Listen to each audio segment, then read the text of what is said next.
Kepada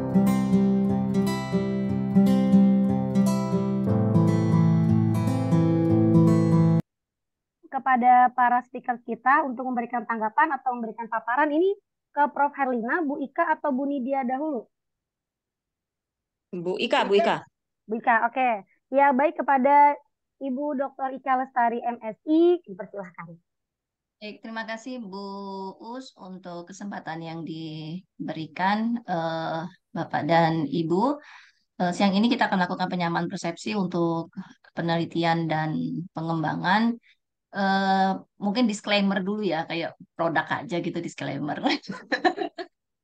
Jadi ini adalah hasil diskusi kami, lalu kemudian kami membuat PPT berdasarkan bedah buku dan hanya satu buku yang dibedah sehingga memang ketika nanti Bapak dan Ibu menemukan apa teorinya dari referensi yang lain, kami sangat terbuka menerima masukan. Dan ini ada 45 slide, memang cukup banyak, tapi mudah-mudahan saya akan jelaskan dalam waktu 1 jam aja. Nanti kemudian kita lanjutkan dengan sesi diskusi.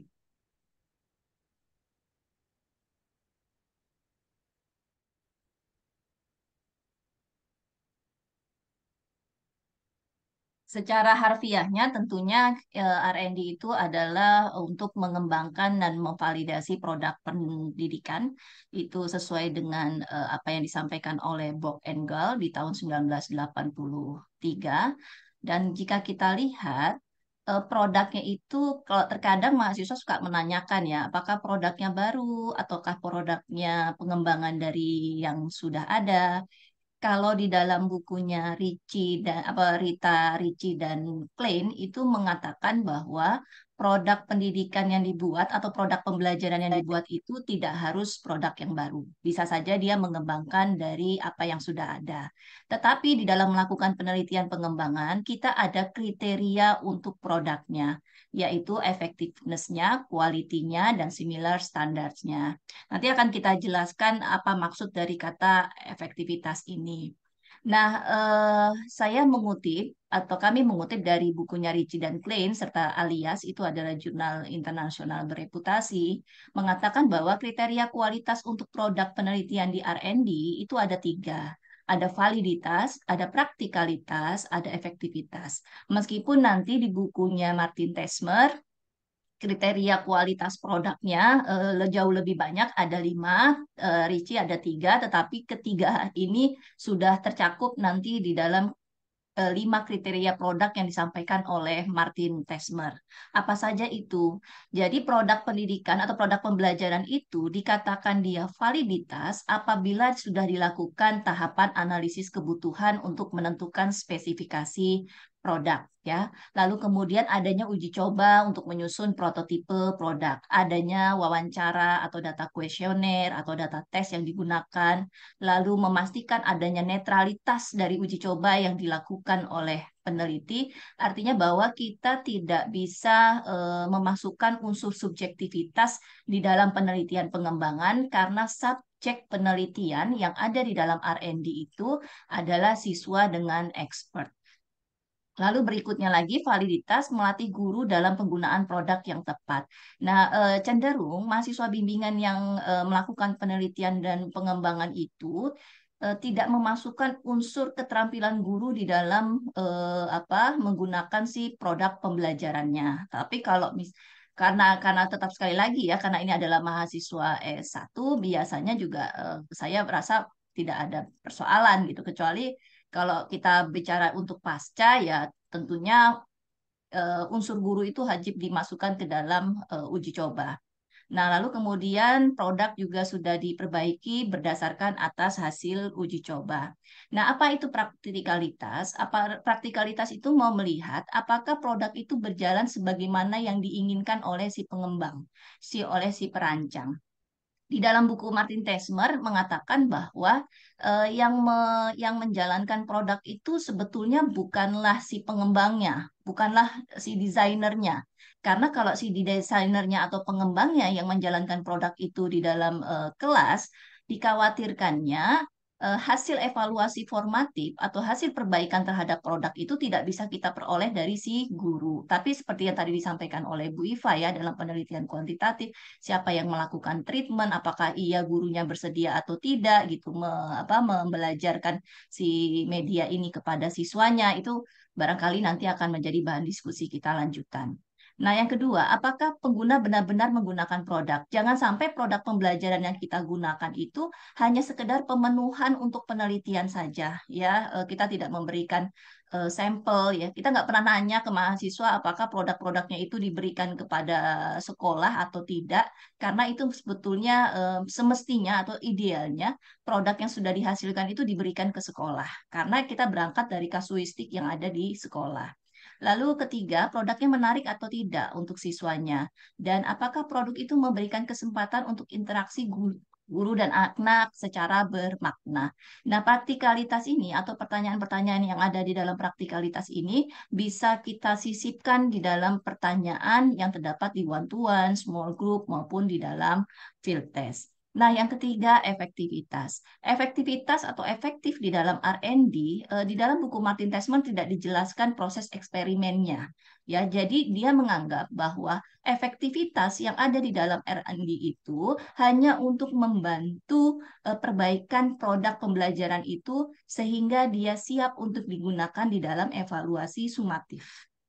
Atau kalau kita katakan, apakah produk itu bisa membantu tidak sih siswa itu di dalam proses belajarnya, meskipun ada pengukuran kinerja di dalamnya nanti. Nah, lalu kemudian akhir dari penelitian dan pengembangan, seperti ketika kita pandemik ya, penelitian dan pengembangan itu berakhir di validasi expert, dan sebetulnya kalau kita lihat dari buku Ricci dan Klein, dia sudah mengatakan ada tiga tahap akhir atau tiga hal yang mengatakan bahwa R&D itu selesai apabila pertama, ketika produk itu sudah lengkap dan dikirim ke klien sesuai dengan kontrak, karena R&D kan sifatnya dulu itu di work angle untuk yang sifatnya industri, lalu kemudian dia bergeser untuk produk pendidikan atau pembelajaran. Nah, yang perhatian kita untuk produk pembelajaran, ketika mahasiswa itu sudah melakukan evaluasi formatif, serangkaian evaluasi formatif itu lengkap dilakukan, maka sudah kita katakan dia sudah selesai untuk melakukan penelitian dan pengembangan. Apakah evaluasi sumatif itu bisa dilakukan? Bisa, tapi tidak untuk mahasiswa S1 barangkali menurut saya. Evaluasi sumatif itu nanti akan kita lakukan untuk mahasiswa pasca, terutama untuk mahasiswa doktor, karena itu untuk menandakan bahwa produk itu siap didiseminasikan atau disebar secara luas apabila evaluasi sumatif sudah dilakukan.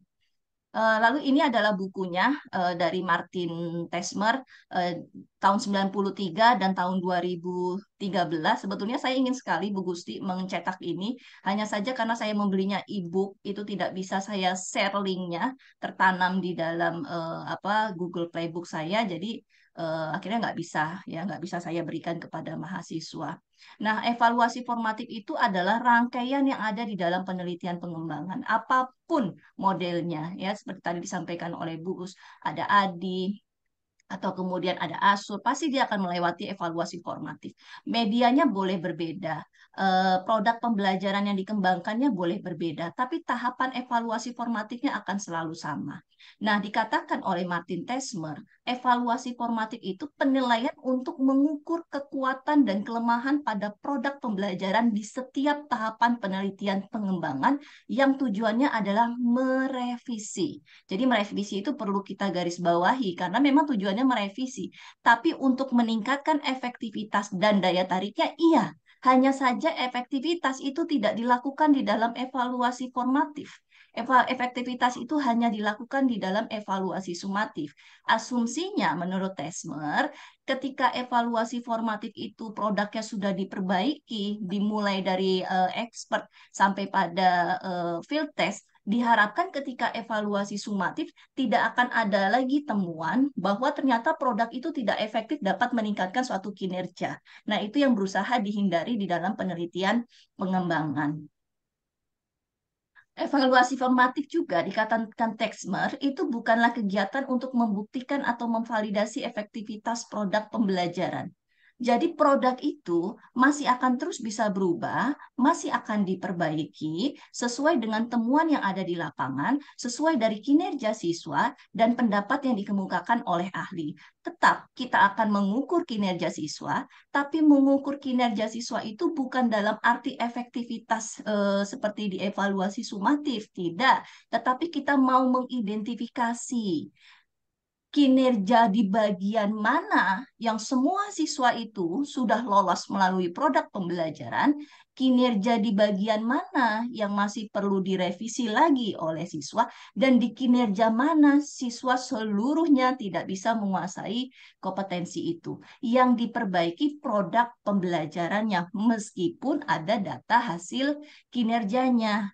Sehingga kalau kita lihat, kalau evaluasi formatif itu bisa dengan benar dia dilakukan, maka paling tidak dia akan membuat pembelajaran itu menjadi 5 hal. Efektif, artinya apakah peserta didik dapat belajar sesuai dengan apa yang kita inginkan, sesuai dengan tujuan pembelajaran yang sudah kita tetapkan. Efisien, apakah mereka belajar dengan waktu yang seefisien mungkin, dengan hemat biaya. Jangan sampai dengan produk pembelajaran yang kita berikan, justru siswa akan belajar dalam waktu yang lebih lama dibandingkan dia menggunakan media pembelajaran yang diberikan oleh bapak atau ibu gurunya. Lalu yang ketiga, menarik atau tidak bagi siswa, termotivasi atau tidak bagi siswa. Nah, karena 5 hal ini sudah dianggap sebagai kriteria kualitas produk pembelajaran yang ada di dalam penelitian dan pengembangan, seyogianya memang pertanyaan-pertanyaan yang nantinya ada di dalam one to one sampai field test hendaknya mengandung unsur kelima aspek ini, ya. Yang pertama, dapat digunakan, bisa nggak mereka menggunakannya? Apa kesulitan tidak mereka menggunakannya? Butuh bantuan intens tidak dari guru untuk menggunakannya? Semakin siswa itu butuh bantuan intens oleh guru untuk menggunakan produk, maka kita tidak dikatakan, kita tidak bisa mengatakan produk pembelajaran itu mengandung unsur praktikalitas.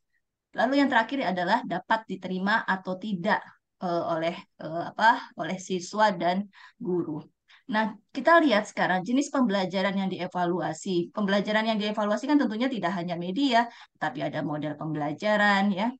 Jadi semuanya itu bergantung pada medianya, tetapi proses evaluasi formatif keseluruhannya tetap sama. Nah, nanti kita akan diskusikan kira-kira model A, model B, model C untuk pengembangan itu kira-kira cocoknya masuknya ke media-media apa saja. Karena setiap model akan memiliki keterbatasannya masing-masing. Nah, jenis evaluasi formatif secara umum pasti akan ada expert review, ada evaluasi one-to-one, ada small group evaluation, ada uji lapangan. Terkecuali model pengembangannya dari round 3, dia tidak memiliki unsur small group. Tapi selebihnya semuanya 4 hal ini ada di dalam setiap model pengembangan. Nah, posisinya atau urutannya expert review bukan berarti bahwa ketika si mahasiswa itu sudah melakukan expert review, lalu kemudian dia turun ke one-to-one, dia tidak bisa kembali lagi ke expert review, diperkenankan, diperbolehkan. Sifatnya ini adalah fleksibel. Tetapi ketika mereka sudah melakukan expert review the one to one, mereka nggak bisa lagi balik dan kemudian dia maju ke small group. Dari small group ini tidak bisa lagi balik ke expert review dan one to one. Kenapa? Karena di dalam small group dan field test sudah tidak lagi kita menanyakan mengenai kejelasan produk. Tidak lagi kita menanyakan kebermaknaan atau kebenaran materi yang ada di dalam small group maupun field test. Ada hal yang berbeda yang ditanyakan. Nah, kalau instrumen small group dan field test apakah sama? Bisa sama. Yang membedakan adalah jumlah responden yang digunakan di dalam setiap tahapan ini. Ya, Big and Carry pastinya akan berbeda dengan Box and Goal dan yang lainnya. Nah, ini adalah posisi evaluasi formatif di dalam model pengembangan pembelajaran. Evaluasi formatif ini akan ada setelah proses tahapan pengembangan. Tahapan pengembangan ini adalah tahapan produksi. Jadi dia akan selalu sifatnya paralel berkesinambungan. Apa yang ditemukan di dalam evaluasi formatif, nanti kemudian siswa akan kembali lagi ke tahapan pengembangan. Atau kalau biasanya kalau medianya teknologi, mahasiswa akan kembali lagi ke apa namanya Ilustrator. Nah, Ketika dia kembali ke ilustrator itu kita sebetulnya katakan itu adalah tahap mengembangkan. Desainnya sama, ya cuma di proses pengembangannya saja yang agak berbeda. Nah, apakah kalau misalkan ditemukan berdasarkan komentar expert lalu kemudian komentar dari one to one dan ketika kita lihat hasil desainnya itu salah desainnya kita bisa mengubah ini masih bisa. Karena kan R&D itu tidak menguji teori. Sekali lagi dia evaluasi formatif tidak membuktikan validitas atau efektivitas dari produk pembelajaran. Nah, ini adalah keeratan keeratan hubungan ya.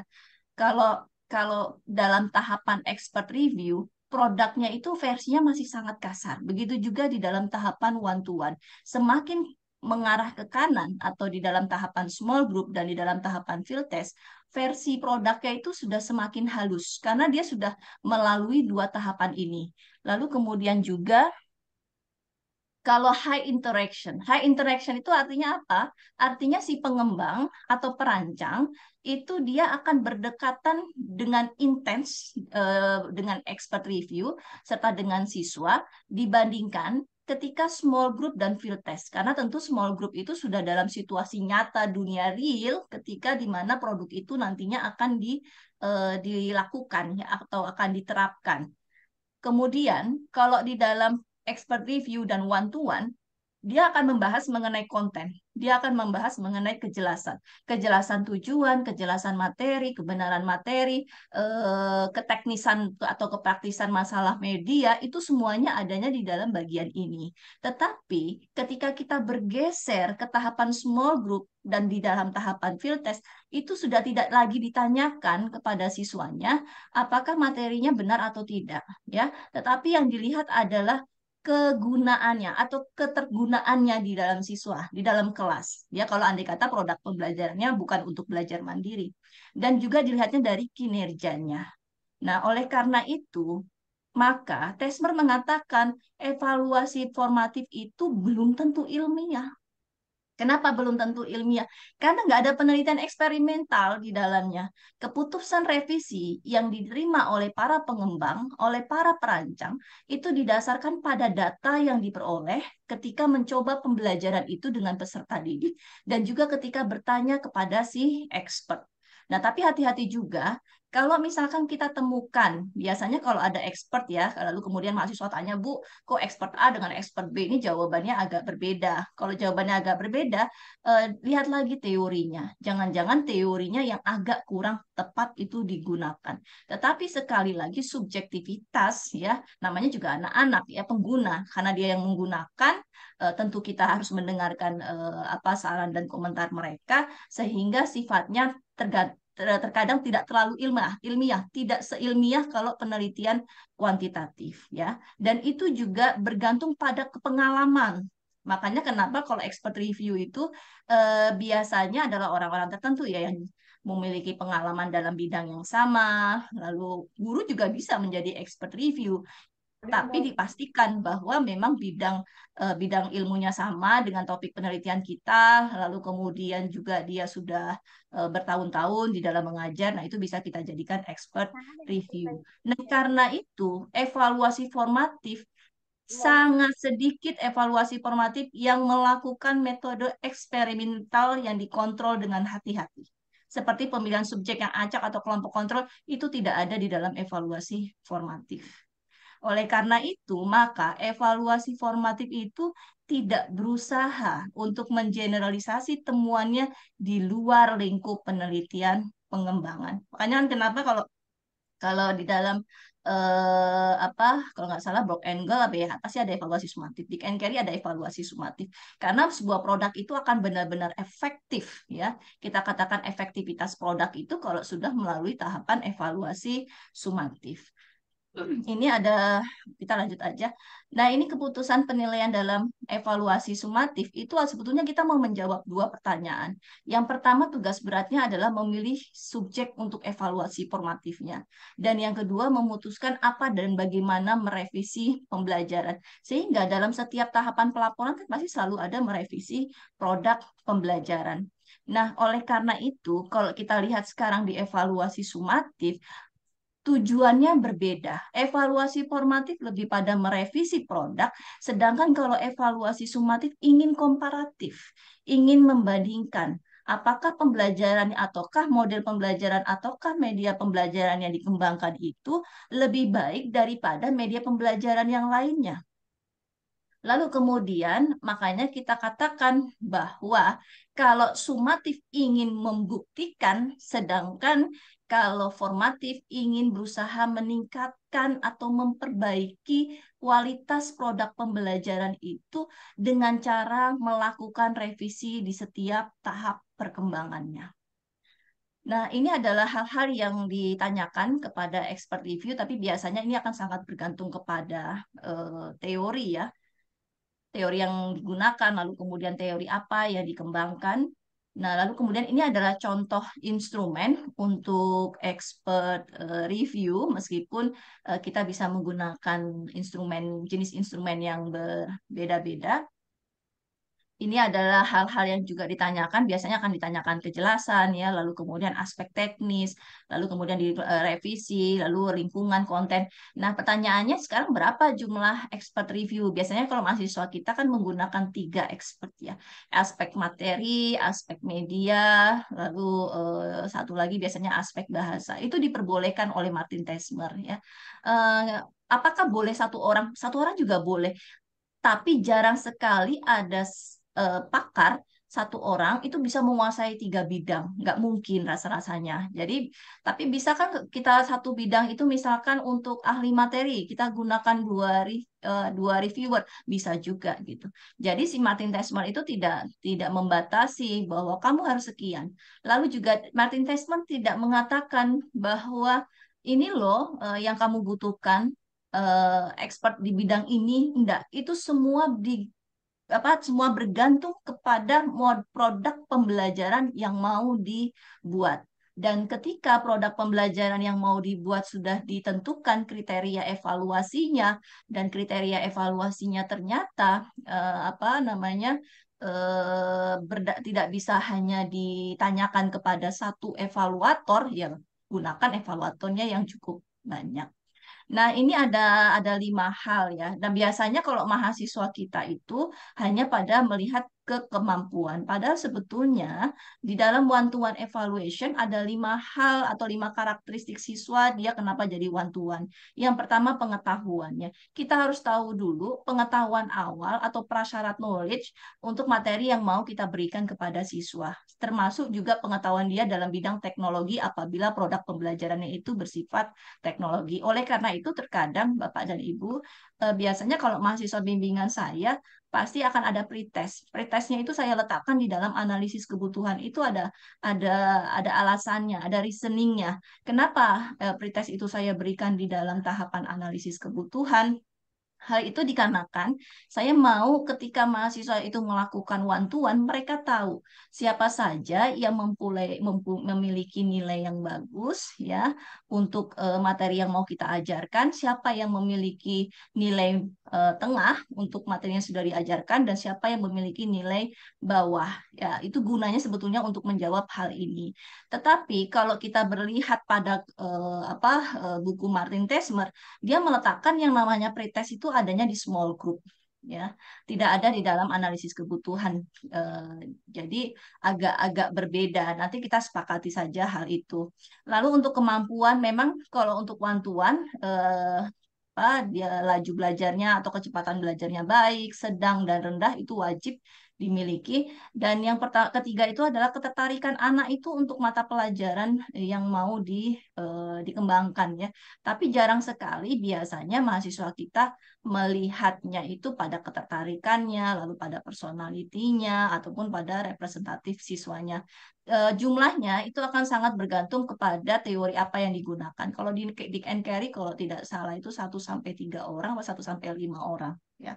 Nah, lalu kemudian ini adalah tahapan yang ada atau pertanyaan-pertanyaan yang ada di dalam one to one, sekali lagi disesuaikan dengan teorinya. Nah, ketika misalkan mahasiswa tanya, biasanya kadang-kadang mahasiswa tanyanya gini, Bu, siswa A sama siswa B Berdasarkan indikator yang ditanyakan, jawabannya berbeda. Lalu apa yang akan dilakukan? Kalau ditemukan perbedaan jawaban, maka tambah lagi siswanya, tanya lagi ke siswanya.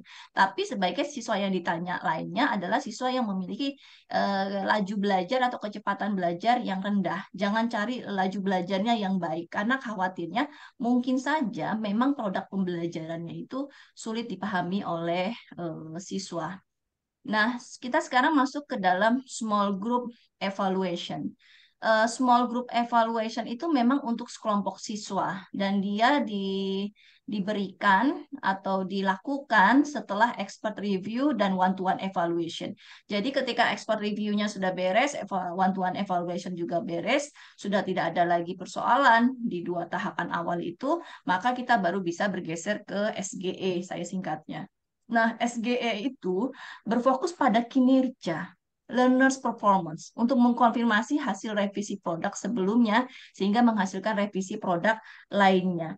Nah, SGE itu biasanya adalah kita mengkondisikan suatu lingkungan belajar yang mana produk pembelajaran itu digunakannya seperti apa nanti di kelas sesungguhnya. Dan terkadang mahasiswa itu ketika dia melakukan apa namanya SGE, terkadang dia tidak sesuai dengan konteksnya. Artinya hanya tinggal memberikan saja, lalu kemudian anak-anaknya disuruh apa ngisi instrumen, padahal tidak demikian yang namanya si SGE, Kak. Karena di dalam SGE juga nanti ada catatan dokumentasi dan segala macam yang tidak akan bisa kita dapatkan kalau anak-anak hanya disuruh untuk mencoba media, lalu kemudian mengerjakan instrumen. Nah, kemudian lagi, oleh karena itu, si Martin Tesmer mengatakan bahwa di dalam small group evaluation mulailah ada yang namanya pretest, post-test, atau kuesioner sikap. Tapi pretest dan post-test yang ada di dalam small group evaluation itu bukanlah uji efektivitas eksperimental, tidak. Tetapi pretest dan post-test yang ada di dalam small group hanya untuk mengidentifikasi perbaikan apa yang nantinya bisa ditemukan, bisa dilakukan di dalam produk pembelajaran itu, dilihat dari identifikasi nilai atau dilihat dari tes kinerja yang sudah dilakukan kepada siswa. Jadi, kebermaknaannya bukanlah kepada angka-angka, ya, angka-angka kalau kita uji efektivitas itu tidak, tetapi kalau misalkan siswa itu tidak mampu menguasai tujuan pembelajaran A atau tidak lolos untuk post-test, apanya di dalam produk itu yang harus diperbaiki? Nah, itu adalah kekuatan dari si R&D, sehingga bahasanya pasti bahasa kualitatif. Kemudian lagi setelah di akhir pembelajaran dan ada tes ya, pengembang itu bisa bertanya kepada siswa, lalu kita bisa juga menugaskan observer ya. Makanya kan kalau small group itu biasanya kalau mahasiswa kita hanya kuesioner ya, apa tidak variatif instrumennya. Padahal sebetulnya harusnya variatif, ada apa observasinya ada, lalu kemudian ada kuesioner sikapnya ada pretest post-testnya, tapi pasti banyak sekali ya kalau untuk mahasiswa S1. Jadi minimal ada pretest post-testnya itu karena tujuannya untuk memperbaiki produk pembelajarannya. Nah, kalau kita juga lihat lagi, eh, SGE itu fungsinya adalah untuk mengidentifikasi kelemahan produk pembelajaran yang pastinya tidak terlihat di dalam expert review dan one-to-one ya. Namanya kalau produk itu diberikan di one-to-one dengan produk itu diberikan ke SGE, settingan ininya sangat berbeda. Tentunya lebih bagus lagi kalau produk itu memang kalau sudah melewati tahap SGE. Makanya kan tadi dia dibedakan oleh Martin Tesmer, produk kalau hasil expert review dengan produk hasil one to one itu sangat kasar ya. Makanya waktu ketika kemarin pandemik, kalau ada mahasiswa sampai hanya validasi expert, itu produknya masih kasar sekali gitu. Tapi minimal kalau dia sudah ke dalam field test, dia sudah apa tadi bahasanya, bahasa Inggrisnya lupa saya, pokoknya saya sudah soft ya, sudah baik, ya boleh itu berakhir ya. Jadi bukan berarti bahwa bawah kita sampai evaluasi sumatif. Nah, SG itu tidak membutuhkan interaksi yang personal, jadi tidak perlu pengembang atau desainer itu turun untuk mengajar dan segala macam. Nah, itu bisa kita diskusikan nanti mengenai ketentuan untuk mahasiswa itu melakukan SGE.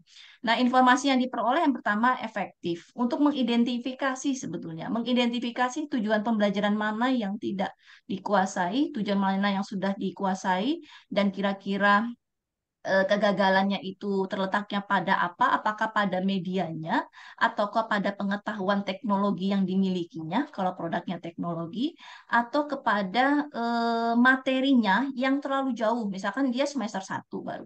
Materinya udah diletakkan di semester 2. Tentu kan itu akan menjadi persoalan. Yang kedua, efisiensinya, bisa digunakannya, dan kemenarikannya. Empat hal ini yang kemudian sebetulnya eloknya ada di dalam si SGE atau di dalam instrumen SGE.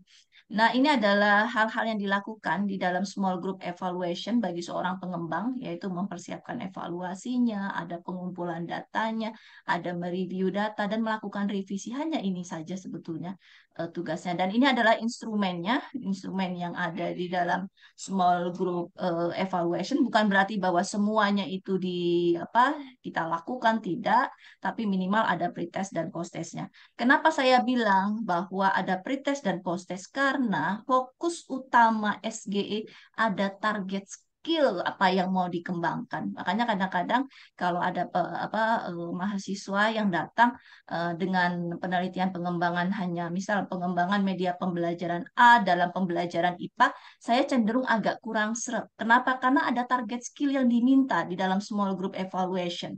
Target skill itu kan kompetensinya, baik itu dia kognitif, baik itu afektif maupun psikomotorik.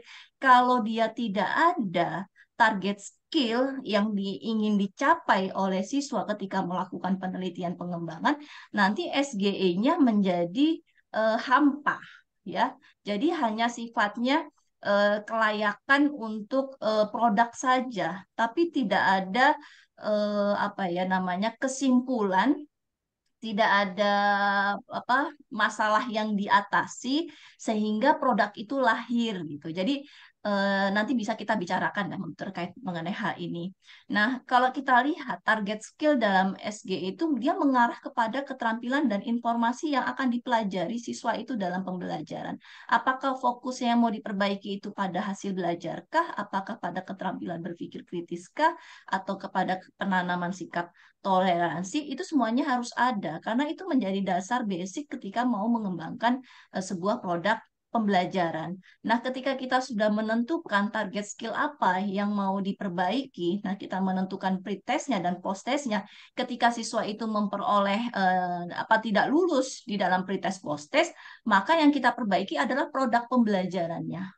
Ya, meskipun kita nanti bisa lagi melakukan tes hanya untuk siswa-siswa yang tidak lulus. Sehingga Martin Tesmer mengatakan bahwa yang namanya small group evaluation itu tidak hanya satu kali bisa dilakukan, bisa dua kali, bisa tiga kali ya. Tergantung siklusnya mau berapa kali. Dilihatnya dari kira-kira siswanya itu semuanya sudah tuntas atau belum. Nah, kalau sudah tuntas ya maka dia akan berhenti. Jadi sama seperti kalau kita lihat di dalam PTK ya, ini terlihatnya seperti PTK.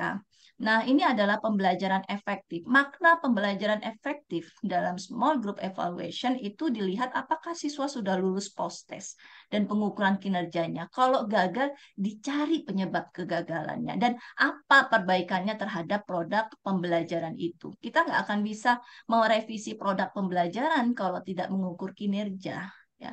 Nah, lalu kemudian pemberian tes dan pengukuran kinerja itu juga diberikan kita untuk mengidentifikasi. Makanya kenapa sebetulnya kita harus tahu prasyarat knowledge-nya atau pengetahuan atau prerequisite knowledge-nya dari si siswa itu supaya kita tahu bahwa produk kita itu berguna. Bahkan Martin Tesmer mengatakan ada salah satu penelitian pengembangan. Kalau Martin Tesmer itu bukunya kumpulan penelitiannya orang-orang. Jadi small group evaluation penelitiannya siapa, dia itu kemudian dia jelaskan ada penelitian yang malah justru jumlah siswa jumlah siswa laju belajar atau kita katakan agak lambat di dalam belajarnya itu jauh lebih banyak daripada jumlah siswa yang cepat atau pintar. Kenapa? Karena produk pembelajaran itu jauh akan lebih bermakna bagi siswa-siswa yang memiliki lambat belajar dibandingkan siswa-siswa yang memiliki atau kita katakan pintar ya. Jadi kebermaknaannya atau keberartian produk pembelajaran itu tidak akan terlalu terasa kalau bagi siswa yang sudah pintar. Nah, lalu lagi jika, tapi Martin Tesman bilang, jika pretest atau keterampilan awal tidak mau kita gunakan di dalam small group evaluation, maka pengembang wajib bertanya terkait dengan pengetahuan yang sudah dimiliki oleh siswa, ya bisa melalui wawancara, bisa melalui kuesioner, atau bisa juga melalui hasil tes nilainya. Itu bisa dilakukan seperti itu. Jadi yang kita lakukan hanya pada post-testnya saja, tapi post-test harus dilakukan di dalam small group. Tanpa adanya post-test, kita tidak akan tahu bagaimana siswa itu mencapai tujuan pembelajaran. Dan sangat mungkin siklus ini diulang. Nah, berikutnya lagi ini adalah field test. Field test evaluation itu memiliki karakteristik yang sama dengan small group ya. Hanya saja bedanya pasti tentunya dari jumlah siswanya yang dia akan lebih banyak dibandingkan si small group. Tapi memang field test itu terkadang sudah tidak ada lagi revisi produk. Kenapa? Karena itu biasanya sudah dituntaskan di dalam small group ya. Tetapi tetap saja apa namanya field test ini tetap harus dilakukan. Nah, apabila seorang pengembang atau peneliti mau melakukan efektivitas di dalam field test evaluation itu tidak dilarang menurut Martin Tesmer. Tapi ketika si peneliti itu mau melakukan efektivitas di dalam field test evaluation yaitu dia wajib juga menyampingkan kelemahan tidak boleh menyampingkan kelemahan analisis pembelajarannya, tetap harus membuat revisi produk akhir. Jadi kesimpulannya dengan adanya atau tidak adanya efektivitas di dalam field test maupun di dalam small group tetap akan ditagih yang namanya apa sih perbaikan produk pembelajaran yang sudah dilakukan. Kalau seumpamanya tidak ada revisi terhadap produk pembelajaran, maka yang diungkapkan adalah keunggulannya.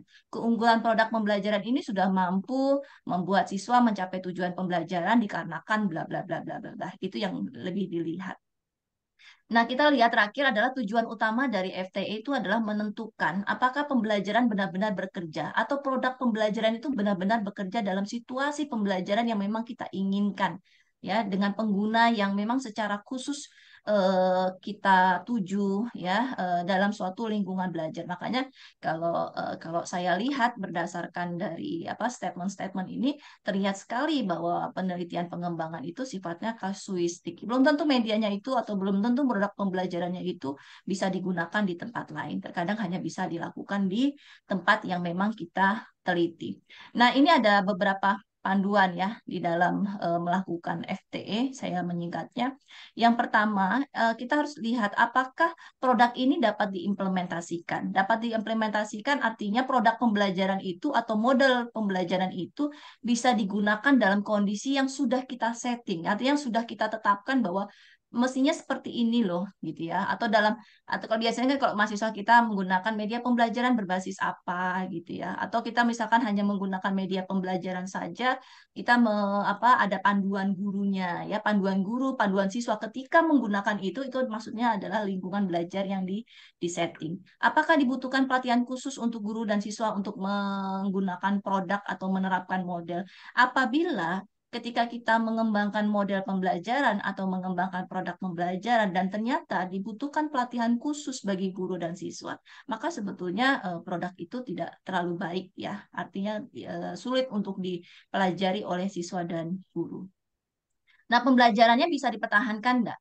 Produknya itu bisa memperbaiki atau mengatasi permasalahan yang ada atau tidak. Tapi yang masih menjadi ganjalan untuk saya pribadi, kalau misalkan sebuah produk itu digunakan untuk melatih ya keterampilan berpikir, kritis seperti tadi yang disampaikan oleh Prof. Sumantri, yang disampaikan oleh Bu Iva.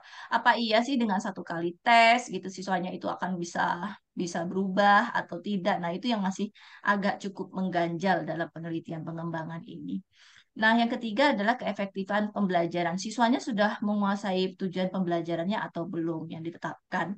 Lalu kemudian kita itu FTE itu sebetulnya ingin menyusun kualitas pembelajaran. Kalau ketika kita sudah selesai evaluasi formatif sampai pada field test evaluation dan kemudian produk sudah baik, tidak ada lagi revisi, sudah smooth produknya, itu kemudian juga sekolah menerapkan, sekolah mau menggunakannya, siswa juga antusias, menarik, tertarik ya, dan mudah untuk apa digunakan di dalam kelas. Maka sebetulnya kualitas pembelajarannya sudah mulai efektif ya, meskipun masih dibutuhkan penelitian lanjutan. Sehingga memang kalau di dalam penelitian pengembangan itu keterbatasan penelitian yang disampaikan adalah bukan berarti bahwa apa namanya produk itu tidak efektif, tidak, tetapi produk itu baru sampai pada tahapan siap untuk digunakan dalam proses lanjutan untuk menguji efektivitasnya ya, barangkali seperti itu keterbatasan penelitiannya. Nah, kinerja siswa itu merupakan pemeriksaan akhir untuk efektivitas revisi yang dibuat di evaluasi sebelumnya. Jadi kinerja siswa menjadi patokan ya, patokan untuk kita merevisi produk pembelajaran. Kalau hanya media itu dalam pembelajaran A, kita nggak bisa tahu nanti kinerjanya seperti apa. Apalagi kalau si mahasiswa hanya mengukur apakah keterbacaannya oke gitu ya, apakah media ini mudah digunakan, apakah kamu tertarik dengan materinya, apakah kamu tertarik dengan gambarnya, lalu produk apa yang mau diperbaiki, kinerja apa yang mau diperbaiki kalau instrumennya seperti itu ya. Lalu kemudian terakhir adalah nomor 6, kemenarikan pembelajaran, artinya dia menarik. Itu menarik itu wajib ada di dalam produk. Belum tentu produk dengan teknologi canggih itu disukai ya oleh siswa. Bisa saja mungkin dengan alasan terlalu repot, lalu pengetahuan teknologi yang terbatas, fasilitas sarana prasarananya yang juga tidak mendukung si siswa itu menggunakan produk yang bersifat teknologi, bisa saja produk yang apa namanya yang sifatnya bisa disentuh malah justru lebih disukai. Jadi di dalam penelitian pengembangan itu bukan menekankan kepada kecanggihan produknya, tidak, tetapi pada apakah si pengguna, guru dan siswa itu merasa terbantu dengan produk itu, dan produk itu memang benar-benar apa namanya membantu mereka di dalam belajar, ya itu kata kuncinya. Nah, lalu kemudian keefektivitasan tes dan bahan bahan suplemen itu lebih kepada apakah tes yang kita buat itu sesuai dengan tujuan pembelajaran. Lalu kemudian panduan guru itu sudah jelas atau belum untuk aktivitas pembelajaran saat menggunakan produk.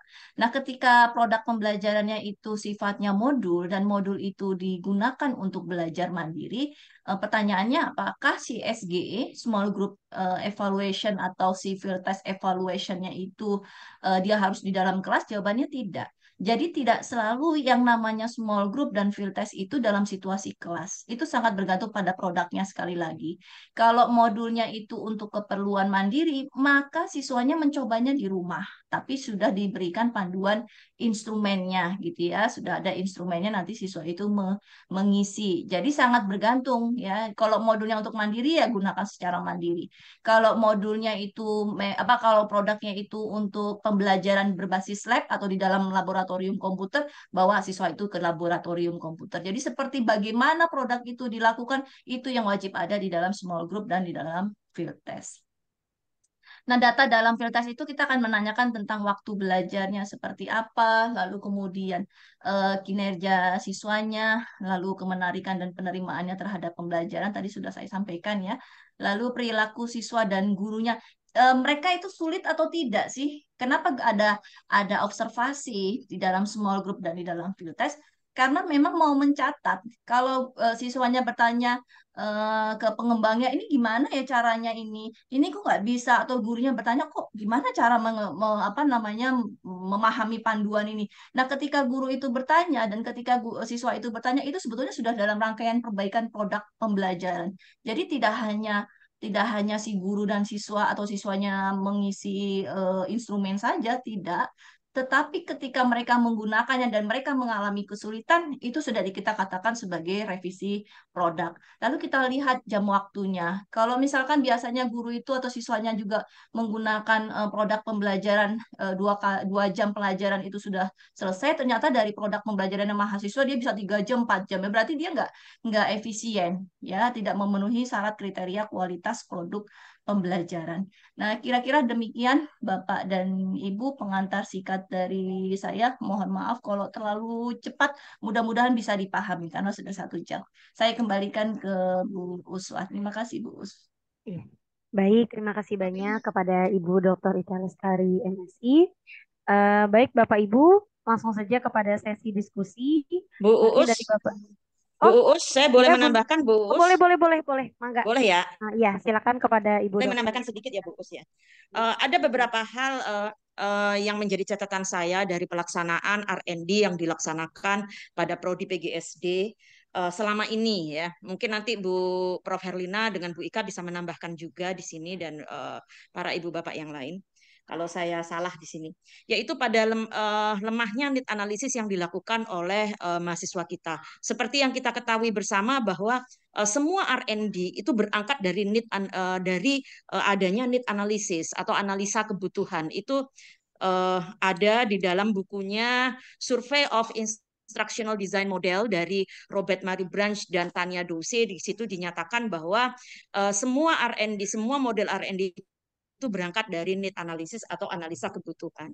Nah, jadi tentu saja di situ harus adanya problem ya, problem mengapa R&D ini diperlukan begitu. Nah, saya seringkali melihat di dalam identifikasi masalah justru need analysis ini tidak ada di situ gitu. Hasil dari need analysis ini seringkali yang dinyatakan di dalam identifikasi masalah itu adalah apa problem di dalam pembelajaran misalnya atau problem atau hasil dari wawancara guru dan siswa. Tapi ketika dia mengembangkan suatu produk bahan ajar ataupun mengembangkan suatu media, observasi terhadap media yang ada ataupun pada bahan ajar yang existing ada di sekolah justru tidak dilakukan gitu. Ketika saya S3, ini tuh dicecar habis-habisan. Mengapa tidak dilakukan observasi terhadap existing material yang ada? Karena saya mengembangkan bahan ajar begitu ya.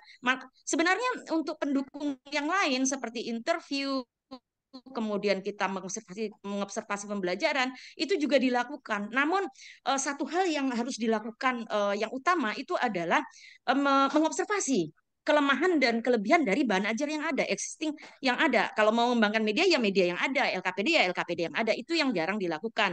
Sehingga di dalam identifikasi masalahnya itu tidak tidak tercakup gitu. Sehingga mengakibatkan bab satunya itu tidak cukup kuat begitu. Jadi kemengapaan R&D ini dilakukan itu tidak cukup kuat karena need analisisnya tidak kalau kata penguji saya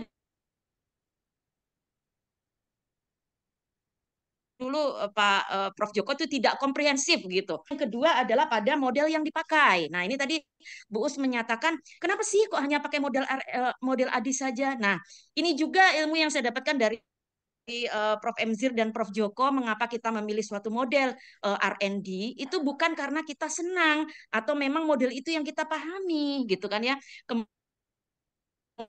Kemudian Prof Joko dan juga Prof Emzir memberikan suatu buku yang mudah yang mengkonten ya dari kontennya itu banyak sekali model-model R&D. Nah, mengapa kita mengambil satu model R&D itu disesuaikan dengan tujuan dari pembuatan model tersebut. Ada model yang dikembangkan untuk media pembelajaran yang berbasis digital seperti model Tiaga Rijan, kemudian ada juga model Asur, model dan lain-lain lah, ada Richard and Richie dan lain-lain. Nah, pada intinya model-model itu dikembangkan untuk suatu tujuan yang berbeda. Ada yang untuk kurikulum, ada yang untuk media, ada yang untuk bahan ajar. Jadi kalau kita mengapa mengambil model itu, tentu harus ada alasannya gitu. Bukan karena saya pahamnya cuma adik Bu gitu. Nggak bisa begitu gitu loh. Itu yang seringkali saya tanyakan gitu kan ya. Kenapa Anda memakai model ADI? Kenapa Anda memakai model yang lain? Jawabannya karena di Medlit diajarinya begitu. Saya juga bingung juga begitu. Apakah tidak diajarkan model yang lain? Nah, itu yang saya pertanyakan. Kemudian yang ketiga tentang syarat pakar. Nah, ini yang seringkali menjadi suara saya masih kedengaran ya, Bu? Beneran. Di saya Kedengeran, soalnya Bu. berhenti ininya. Ya. Mm. Nah, syarat pakar. Nah, ini yang seringkali menjadi bahan perdebatan. Saya catat hal ini.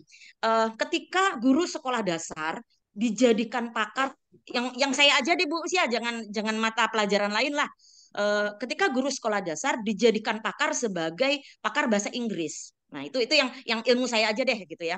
Nah, saya mempertanyakan kenapa guru sekolah dasar dijadikan pakar bahasa Inggris sementara kalau di sekolah dasar itu walaupun yang mengajar bahasa Inggrisnya itu adalah guru kelas, namun dia eh, tidak berkonsentrasi atau tidak berlatar belakang di situ. Saya kira hal itu sama dengan yang lain gitu kan ya. Sama seperti ketika pakar IPA ataupun pakar IPS ataupun pakar bahasa. Hal ini berbeda tentunya dengan ketika pakar itu adalah dosen gitu kan ya, dosen seperti Prof. Helina gitu kan ya, yang pakar pakar bahasa gitu kan ya. Atau misalnya Pak Endang yang pakar IPA begitu kan, memang pengetahuannya ada di situ gitu loh. Atau Bu Ika yang memang mengetahui tentang media begitu ya. Nah, kalau guru kelas itu kan ilmunya banyak, ilmunya macam-macam begitu kan ya. Apakah bisa kita sebut sebagai pakar? Nah, itu yang nanti kita sepakati. Berbeda dengan kalau guru SMP atau SMA. Nah, itu memang mereka S1, S2 atau bahkan S3-nya itu bergerak di bidang yang sama. Misalnya bahasa begitu kan. Nah, bolehlah dikatakan sebagai pakar begitu. Nah, itu nanti yang akan kita sepakati di sini, Bu Us sebagai moderator barangkali bisa nanti menyatakan itu. Barangkali ada tambahan juga dari Ya, Prof. Herlina dan Bu Terus Ika ya. barangkali. Itu sebelum Baik, aja kita cukup terima dari kasih saya ini tadi. banyak Bu Nidia. Ya, kami silakan Prof. bertiga Herlina. memaparkan semua ya yang ada tentang Ya, R&D. Tadi Bu Ika bagaimana mulai dari judul sampai selesai produknya. Bu Nindya menambahkan. Nah, saya tadi pertanyaan kenapa sih Edi melulu gitu ya? Nah, melanjutkan materi dari Bu Nindya bahwa tergantung dari apa yang mau dikembangkan. Nah, saya ada sedikit paparan tentang mau share aja. Ada 4 ya, tapi tergantung dari bidangnya kita masing-masing. Saya coba share PPT-nya, Bu Us. ya, silakan Eh, Prof. Saya hanya mengenalkan aja bahwa seperti apa nanti kita R&D itu kan. Eh, ini nggak usah ya, ini. Ada definisi R&D-nya, udah nggak usah. Eh, Kajiannya bahwa metode dalam R&D itu ada dalam bentuk deskripsi, ada evaluasi, dan ada eksperimen. Nah, mungkin tadi udah dijelaskan semua sama Bu Ika. Saya basicnya aja ya, bahwa apa sih yang dilakukan dalam riset and development itu. Nah, ketika kita mau meneliti, ya disebut R itu risetnya, itu kita mau meneliti ini fokus pada R&D-nya ya. Itu menghasilkan suatu rancangan produk. Kembali itu metode apa yang kita menggunakan kan? Ada metodenya, ada populasi, sampel, teknik pengumpulan data, teknik analisis data, dan desainnya. Kembali kepada pengembangannya. Bagaimana kita mengembangkan suatu produk? Ya, bagaimana kita membuat produk itu? Nah, membuat produk itu kita harus mengujinya ya. Nah, tadi udah dijelaskan secara komplit oleh Bu Ika bagaimana menguji suatu produk. Nah, mengarah kepada pertanyaan Bu Us, kenapa sih Edi melulu? Nah, mungkin kita di sini ada yang saya pernah lakukan tuh hanya ada 3 ya. Wood and Gold, kajian. Nah, dia namanya Edi, yang dari Robert Merritt itu. Kemudian ada Richie Crane. Dan ada model lain yang terkait dengan R&D. Nah, kembali kepada tadi pernyataan Bu Nindya bahwa apa yang mau dikembangkan? Apakah media, modul, bahan ajar, LPKD? Nah, dari itu kembali kepada pendekatan mana yang sesuai. Apakah ED itu sesuai dengan LKPD? Apakah media itu sesuai dengan Triajan punya? Nah, itu yang anak-anak mungkin belum bisa memilah yang mana yang paling dekat, mana yang paling cocok penelitian R&D-nya atau bahan yang mau dikembangkan itu sesuai dengan metode pendekatan yang digunakan. Seperti itu. Nah, kalau langkah-langkah penelitian buat angle itu kan yang biasa saya lakukan ya untuk apa ya, penelitian hibah itu. Nah, menggunakan ini ada research information, ada planning, kemudian produk awalnya, seperti ini. Ini langkah-langkahnya. Jadi saya hanya memberikan secara umum, nanti kan kita masing-masing sebenarnya udah punya semua ya, udah punya semua. Kita menyamakan persepsi nanti pada akhirnya seperti apa produk, seperti apa langkah-langkah, dan seperti apa uji terakhir daripada produk untuk anak S1. Nah, kalau model Triajan itu Bu Us, itu kan ada model define-nya, ada awalnya ya, ada desain, ada develop, ada dissemination. Karena dia menggunakan 4G, ya, 4D. Kalau menggunakan model AD ya ini kan, mulai dari analisis kita udah tahu semua sebenarnya. Cuman bagaimana implementasi kepada anak-anak nantinya. Kemudian kita menggunakan model rigid itu ada mulai dari desain, ada produk dan ada evaluation. Tergantung dari produk anak-anak apa yang mau dihasilkan. Nah, yang terakhir bahwa ketika ada level R&D itu kita mulai dari sini sampai ke 4, bukan dari 4 ke 1 ya. Nah, ketika awal bagaimana kita mau menghasilkan suatu rancangan produk kan. Kemudian yang kedua, ada juga bisa orang tambah meliti tapi dia bisa menguji produk yang ada. Ada juga R&D itu bahwa dia meneliti untuk mengembangkan produk yang sudah ada. Dan ada juga bahwa dia meneliti benar untuk menciptakan produk yang baru. Nah, tergantung dari 1, 2, 3, 4 ini mana yang kita gunakan nanti di level S1 untuk PGSD kita. Seperti itu. Oke, cukup. Itu tambahan saya, Bu. Terima kasih. Ya.